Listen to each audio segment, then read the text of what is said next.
What's up, Sneak Peekers? My name's Mauricio. We're out here at South by Southwest 2025, and today we're checking out Ash. Let's get right into it. Yeah.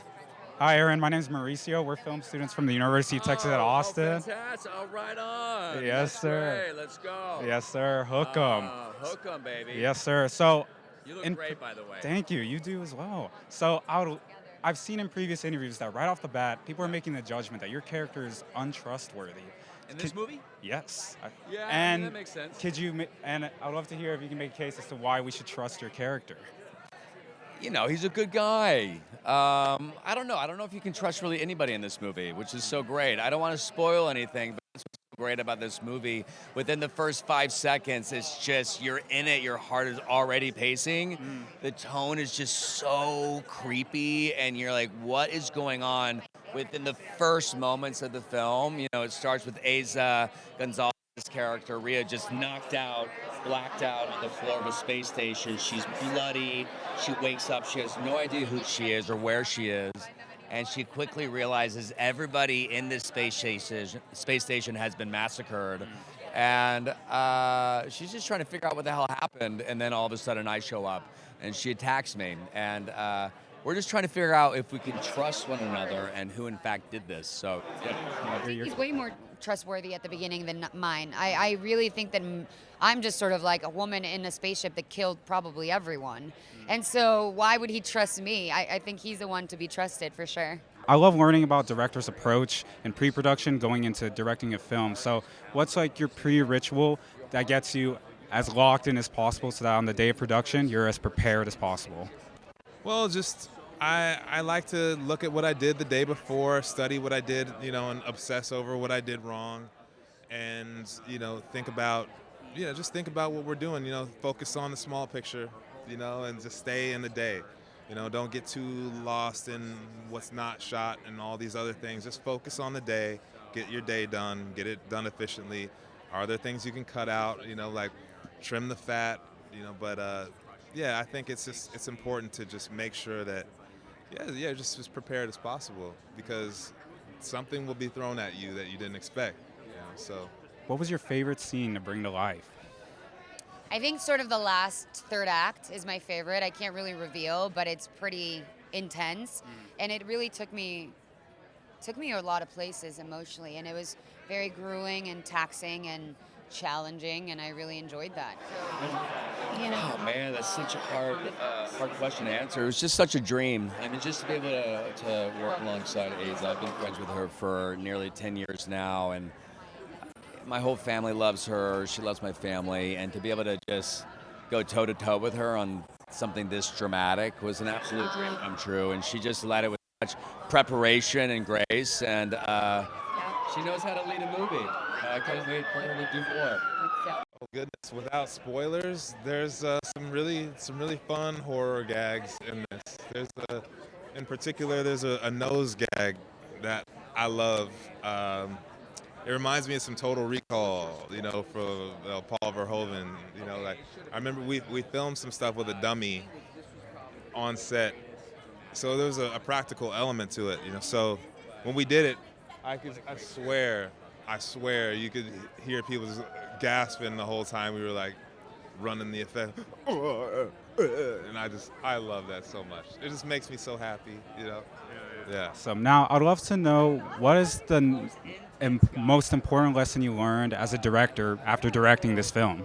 Don't direct movies. That's the most important lesson I've learned. No, it's hard. It's super challenging. You got to just make sure you get into these projects that you love desperately, that they have to exist without you. That's the only way that you'll even get across the finish line. It's so challenging, so hard. It's so demanding on your personal life and your professional life and everything. So, if it calls to you still after knowing you'll have to sacrifice everything, then maybe it's worth doing, right? What was your favorite memory about filming in New Zealand? I love New Zealand. I have a real love for New Zealand. And Kiwis. Kiwis are so kind and so lovely, so I had an incredible time there. And then just going to Piha on the weekends. It's like living in Jurassic Park.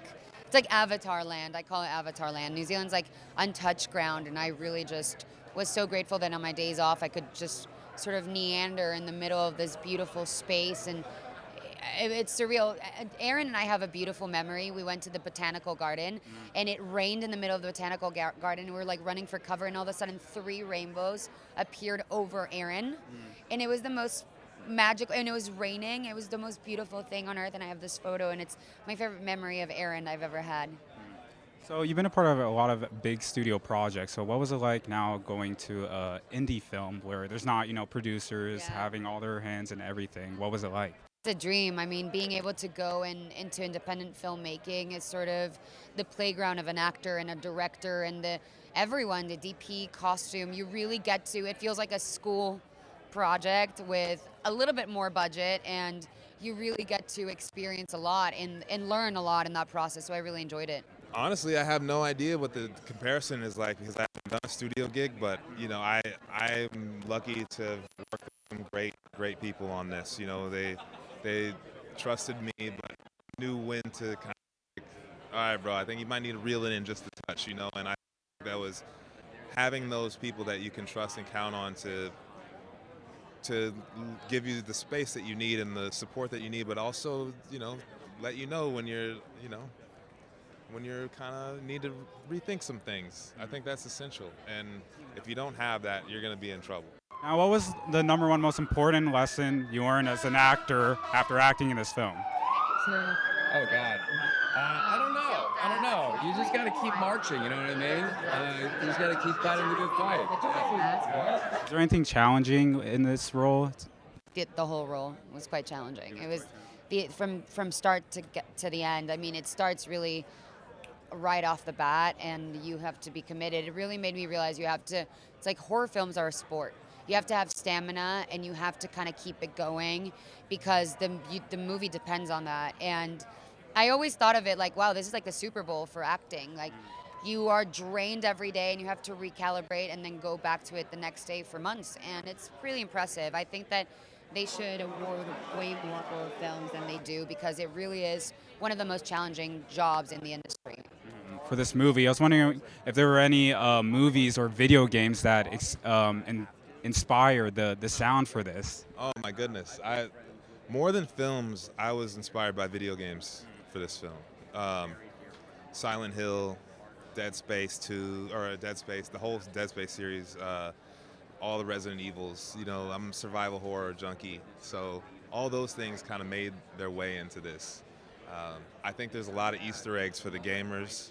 Anyone who plays games are going to notice a few things. They're going to see a few little bitties and little nods. So I hope they come out for it. So for the final question, as film students, we're always looking for advice. So what advice would you give up-and-coming filmmakers and actors? Just take risks. Do whatever feels fun, and there's no right or wrong. I'm a scrappy actor. I kind of take jobs, big roles, small roles. I don't really care. I want to work with good filmmakers, with interesting artists, and that's how you learn. I didn't have like a school the way that a lot of like American or British actors had. I sort of crossed over, and I was an immigrant, and I was just begging for jobs, and I got it. And I was just like, I'll take any job for no money. It doesn't matter, and that's how I kind of built a career. My advice is just start doing it. Just do it. Pick up the cameras and go, and mess up and get back on your feet. Figure it out. But if you're in the trenches and you're young and you don't have, this is not your gig yet, this is perfect timing to do everything. Experiment with all the technology, learn everything, and go as far as you can. Take it as far as you can. And wait, sorry. You're film students. Yes. Good luck to you. I love that you're out here at South by doing the thing, the camera, the mic. I mean, look at you, dressed up, looking amazing. Dream big. Everybody watching this, kids, dream big. That's it. That's all you got to hold on to. That's it. Do what you love. You know what I mean? Don't let anybody pull you back or tear you down. And man, dream big. Tell your story. I'll see you on set one day. Right, How about that? Let's do it. I'll see you on set one day. Good All luck, right. everybody. Nice to see you. Thank you so much for watching. If you enjoyed the video, please make sure to like and subscribe and drop a comment down below. And if you want to check out more of our content, check out this video right here.